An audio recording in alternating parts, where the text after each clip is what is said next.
So as I've said, I've been looking for people's best of lists, and I just, would go on the internet and I would type in best horror of 2017 to just kind of look through people's random lists online, and if enough titles kept reoccurring on a bunch of people's lists, I would give them more of a look. And Hounds of Love is one of the films that I just constantly kept seeing on people's lists. So I went, and it currently is streaming on Hulu. So I said, all right, let's go for it. All I had seen was the poster and obviously the recommendation of many people's random lists here. So I threw it on, and it is a subgenre of horror or thriller or whatever you want to call it that I'm not particularly fond of. And I think one of the main reasons is that it all feels the same to me. Now, I kind of say that with a little bit of a grain of salt because that's true of most subgenres, especially in horror. Like, all zombie movies are the same, all slasher movies are the same, all haunted house movies, exorcism movies are all the same. And zombie movies, as I said, those really are all the same. But it always, and this is true of music or anything, if you don't like something, it all sounds the same to you. It all seems the same to you. If you don't like rap music, all rap music sounds the same to you. If you don't like, metal, then all it sounds the same to you. And I guess so that just kind of applies here. This is about a couple who abducts high school students and rapes and murders them.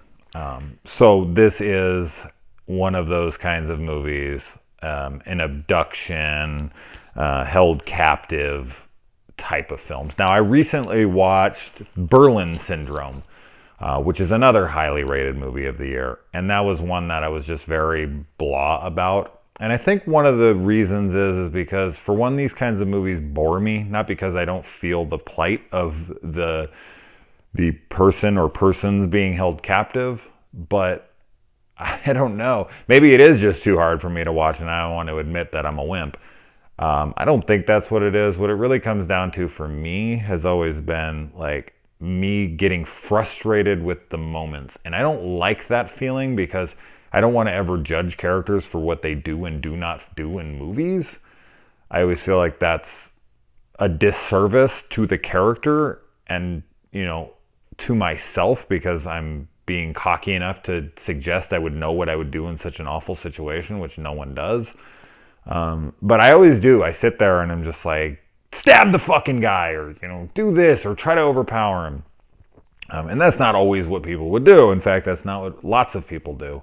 And might not be what I would do. But I've always found myself to just be agitated and bored at the same time. So these movies don't do a ton for me. Now, this is an Australian film, and it's supposedly be set in 1987, I think is what it says at the beginning, which made me want to think that this is a true story, but it never said it was or wasn't, and anything I had read on it didn't say it was, so I'm not really sure why it was set in that time. But I could be wrong on that date. Maybe I saw it wrong. Maybe it was 97. Maybe it was 07. I thought I saw it for like a second. Like, I looked up and I was like, 87? Trying to think if there's any like cell phones in this movie or anything that would immediately discount that. I don't think so. So maybe that's what they were trying to do away with. I don't know. But it doesn't really apply to the film at all anyway, whether it was 87 or 2017 or whatever. So, the movie is good. I mean, I know I put it on a group page and people are like, oh yeah, I really liked it and this and that. And I think if you like these kinds of movies, this is definitely one of the ones that is better of them. It has style and it has characters that are different than we see in a lot of these movies.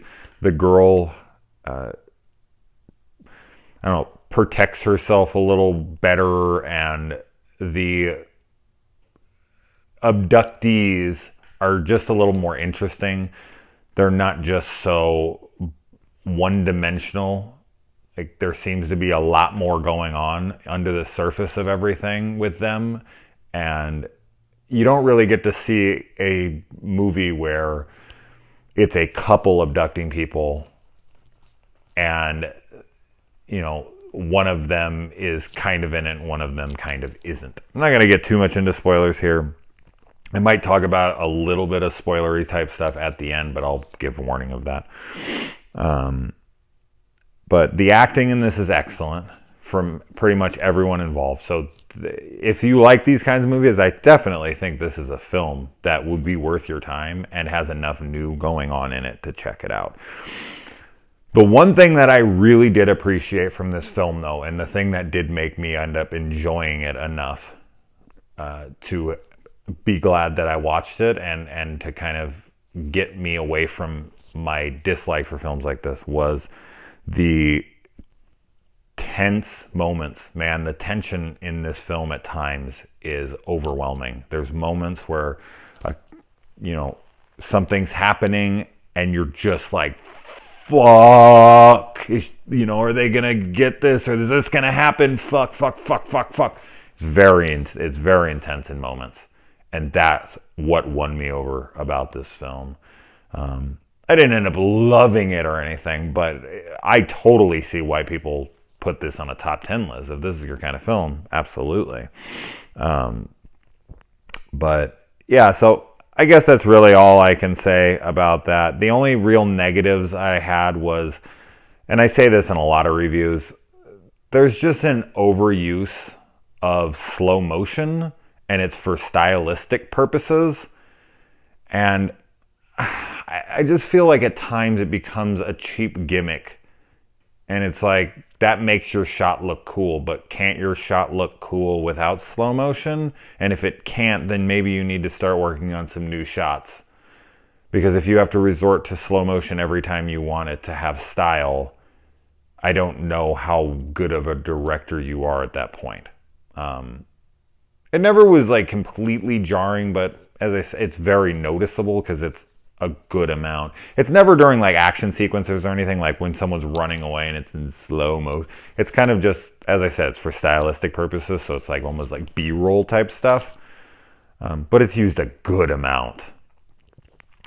But anyway, so I'll just talk about spoilers really quick. So if you haven't seen this, shut it off. I just kind of want to talk about the ending and whatnot. So here we go. Spoilers. I really like that the girl would do anything to escape and protect herself. I mean, to the point where she like shit herself when the guy was trying to fuck her. I really like that. I feel like that's a weapon that you could use in this scenario, and you don't see it all that often, probably because it's very crude. And this film doesn't pull any punches in that way. It can be very harsh and crude at times, and I did like that about it. Man, the ending was tense. That's one of the parts. I mean, when she goes out the window, like she tries to go out the window and then she hides in the tub, and they're like, that shit was tense as fuck. And then the ending was tense as fuck. She like stabs the guy, and the mom's outside, man, and it makes you think like it's gonna go one way, and then you think it's like, oh shit, okay, it is gonna go this way, and then it doesn't, and then it doesn't. Like, you keep going back and forth, like, oh, she's gonna kill her. Oh no, wait, she's letting her go. Oh wait, no, she's gonna kill her. Oh wait, no, she's letting her go. Oh wait, maybe she's gonna kill her. Credits, and you're like, woo! Like, that ending is very tense, and that, I mean, I think that's what won me over ultimately with this film in the end, was just that strong ending. Oh man, that chick had a rough time in that place. I don't think she was there that long, but fuck. 2 minutes in that scenario, 2 seconds in that scenario would be enough to wreck someone for life. You wouldn't want to date her after that.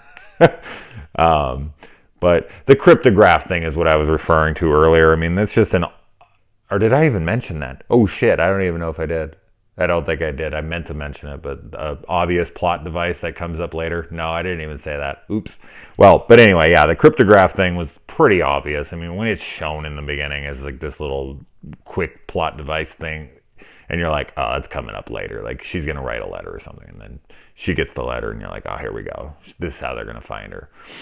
So that's super, super telegraphed, but it didn't hurt the film. I mean, it needed to be in there because then people, if it wasn't explained like that in the opening, people would be like, well, how would they know the cryptograph? Come on. Like, so it had to be in there. So it was like one of those things where you just kind of had to take it and roll your eyes and be like, all right, I know why you did this. But I liked it. It's cool. Anyway, obviously, if you're watching at this point, you have already seen the movie, and I don't need to sell you on it. But let me know what you thought if you saw it, or I hope you saw it. Fuck, don't ruin the movie for yourself. But if you didn't, and if you did, let me know. Anyway, all right. Good night.